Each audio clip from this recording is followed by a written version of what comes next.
सो हे learners, welcome back. आप लोगों ने देखा होगा मार्केट अप ट्रेंड में है।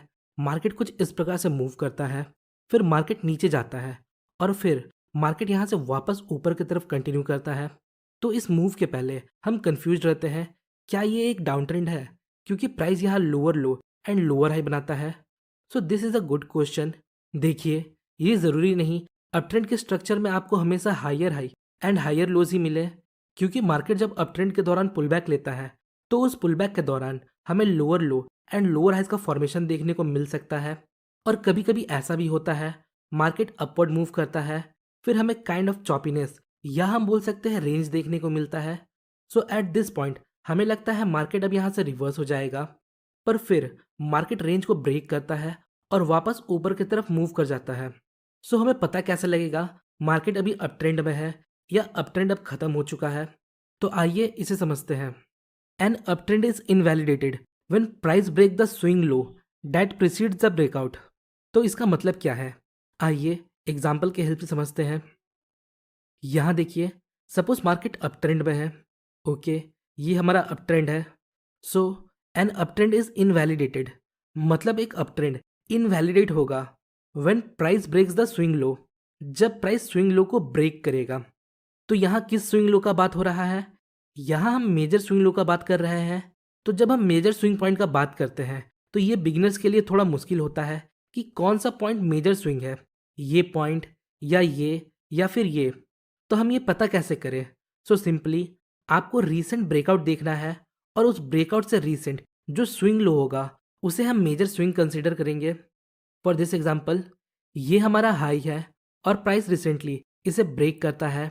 Next, where is the swing low that precedes the breakout, मतलब ब्रेकआउट के पहले स्विंग लो कहाँ है?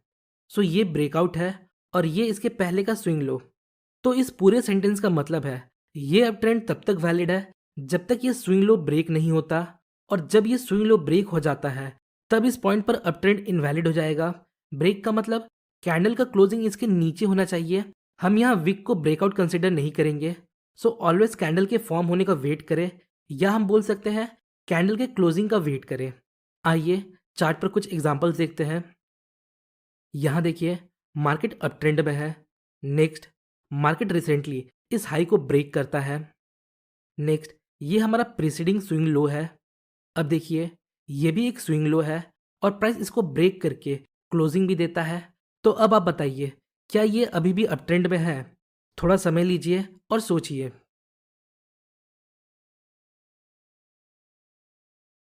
तो इसका आंसर है ये अभी भी अप ट्रेंड में है, क्योंकि इसने अभी तक इस स्विंग लो को ब्रेक नहीं किया डेट प्रीसीड्स द ब्रेकआउट। सो आइए आगे देखते हैं क्या होता है। मार्केट थोड़ा नीचे आता है और यहाँ सपोर्ट लेकर वापस ऊपर की तरफ कंटिन्यू करता है, बिकॉज ये वो स्विंग लो है जिसे हमें अटेंशन देना है। अगर मार्केट इसे ब्रेक करता और क्लोजिंग देता तब ये अप ट्रेंड इनवैलिड होता, फिर या तो मार्केट यहाँ से नीचे जाता या कंसोलिडेट करता। So remember, uptrend is invalidated only after the price break below the swing low that precedes the breakout. आइए नेक्स्ट एग्जांपल देखते हैं। मार्केट अपट्रेंड में है। नेक्स्ट, ये रिसेंट हाई ब्रेक और ये प्रीसीडिंग स्विंग लो, और प्राइस इस लेवल को ब्रेक करता है और क्लोजिंग भी देता है। अब आप बताइए, क्या ये अभी भी अपट्रेंड में है या अपट्रेंड इनवैलिड हो चुका है?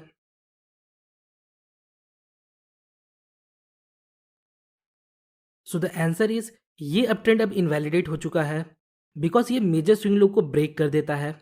आइए आगे देखते हैं क्या होता है। सो मार्केट यहाँ से नीचे चला जाता है। सो ये था एक तरीका पुल बैक और रिवर्सल को आइडेंटिफाई करने का। अब कुछ पुल बैक ट्रेडिंग टेक्निक्स को देखते हैं जिसके हेल्प से हम एक प्रॉफिटेबल पुल बैक ट्रेड ले सकते हैं। तो इससे पहले आपको समझना होगा एक पुल बैक एंड कहाँ हो सकता है। जनरली एक पुल बैक 3 प्लेसेस पर एंड हो सकता है। एक पुल बैक प्रीवियस सपोर्ट या रेजिस्टेंस लेवल पर एंड हो सकता है। फॉर एग्जाम्पल, यहाँ देखिए कैसे प्राइस अपने प्रीवियस की लेवल तक पुल बैक लेता है और फिर वापस ट्रेंड को कंटिन्यू करता है। बट ऐसा ज़रूरी नहीं हर बार प्राइस अपने प्रीवियस की लेवल तक पुल बैक ले। समटाइम्स ये प्रीवियस की लेवल तक जाता है और कभी कभी ये उसके पहले ही टर्न हो जाता है। नेक्स्ट, अगर प्राइस किसी पर्टिकुलर मूविंग एवरेज पर 2 बार टेस्ट कर चुका है तो नेक्स्ट टाइम जो पुल बैक होगा वो अगेन मूविंग एवरेज पर एंड हो सकता है और प्राइस वहाँ से कंटिन्यू कर सकता है। नेक्स्ट, एक पुल बैक ट्रेंड लाइन के पास एंड हो सकता है। जैसा कि आप देख सकते हो, इन पॉइंट्स के बेस पर हमने एक ट्रेंड लाइन ड्रॉ किया। नेक्स्ट, प्राइस वापस ट्रेंड लाइन को अप्रोच करता है और यहाँ से रिवर्स हो जाता है। ये तो हमने देख लिया पुल बैक एंड कहाँ हो सकता है। अब बात करते हैं एंट्री की, ट्रेड कैसे लेना है। सो एंट्री के लिए हम कैंडलस्टिक पैटर्न का यूज़ कर सकते हैं, like pin bar, engulfing, morning star, evening star etcetera.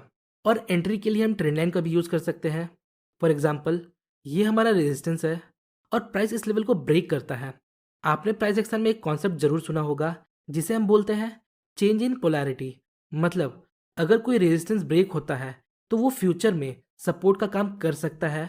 Very important point, कर सकता है, ज़रूरी नहीं करेगा ही। और जब कोई सपोर्ट ब्रेक होता है तब फ्यूचर में वही सपोर्ट रेजिस्टेंस का काम कर सकता है। सो यहाँ ये रेजिस्टेंस लेवल को ब्रेक करता है। नाउ अब सेम रेजिस्टेंस हमारे लिए सपोर्ट का काम कर सकता है। नेक्स्ट, प्राइस इस लेवल को अप्रोच करता है। अब हमें देखना है क्या प्राइस इस लेवल को रिस्पेक्ट कर रहा है। तो ये हम कैसे कर सकते हैं? सिंपली ये हम कैंडलस्टिक की हेल्प से पता लगा सकते हैं।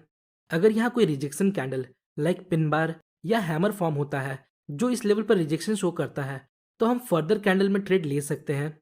नेक्स्ट, यहाँ kind of bullish long wick candles मिलते हैं। सो नेक्स्ट कैंडल अगर एक बुलिश ग्रीन कैंडल है और वो इसके हाई को ब्रेक करता है तो हम यहाँ ट्रेड ले सकते हैं। अगर इस पॉइंट पर हमें सपोर्ट लेवल के साथ साथ अगर किसी मूविंग एवरेज का भी सपोर्ट मिलता है तो ये हमारे विनिंग के चांसेस को बढ़ा सकता है। आइए नेक्स्ट एग्जांपल देखते हैं। यहाँ देखिए, मार्केट यहाँ डाउन ट्रेंड में है और चार्ट पर 50 पीरियड ईएमए अप्लाइड है। और जब भी प्राइस ईएमए को अप्रोच करता है तो वहाँ पुल बैक एंड होता है और प्राइस फिर वापस नीचे कंटिन्यू करता है। नेक्स्ट पॉइंट देखिए, जहाँ प्राइस मूविंग एवरेज को अप्रोच करता है वहाँ सेम प्लेस पर हमारे पास प्रीवियस की लेवल्स का सपोर्ट भी है जो इस एरिया को कॉन्फ्लुएंस एरिया बनाता है। और इस लेवल पर हम रिजेक्शन कैंडल को देख कर ट्रेड ले सकते हैं या in short term trend line के ब्रेक पर एक ट्रेड ले सकते हैं। यहाँ मल्टीपल फैक्टर्स एक साथ आते हैं जो इसे कॉन्फ्लुएंस एरिया बनाता है। Moving average, previous key level, candlestick patterns, short term trend line break. तो यहाँ डिफरेंट ग्रुप ऑफ ट्रेडर्स को एक साथ सेम सिग्नल मिलता है। मूविंग एवरेज यूज करने वाले यहाँ मूविंग एवरेज के बेस पर शॉर्ट ट्रेड लेंगे। प्राइस एक्शन यूज करने वाले यहाँ प्रीवियस की लेवल पर रिजेक्शन देख कर ट्रेड लेंगे। बहुत लोग ट्रेंड लाइन ब्रेक पर ट्रेड लेंगे और बहुत लोग कैंडलस्टिक पैटर्न पर। और कुछ लोग हम जैसे होंगे जो कॉन्फ्लुएंस के बेस पर ट्रेड लेंगे। सो जब different group of traders same direction में ट्रेड लेते हैं तो हमारे विनिंग के चांसेस बढ़ जाते हैं। नाउ लुक केयरफुली, यहाँ हमारे पास एक मेजर ट्रेंड लाइन भी है। तो यहाँ वो ट्रेडर भी होंगे जो ट्रेंड लाइन के बेस पर ट्रेड लेते हैं। देखिए, ये एक चेरी पिक चार्ट है। जरूरी नहीं बार बार सारे फैक्टर्स आपको एक साथ मिले, पर अगर आप पुल बैक ट्रेडिंग में कॉन्फ्लुएंस के बेस पर ट्रेड लेते हो तो आपको एक बेटर एज मिलेगा। सो होपफुली गाइस आपको इस वीडियो से थोड़ी इन्फॉर्मेशन मिली होगी। अगर आपको वीडियो इन्फॉर्मेटिव लगी तो वीडियो को लाइक और चैनल को सब्सक्राइब जरूर करें। मिलते हैं नेक्स्ट वीडियो में, तब तक के लिए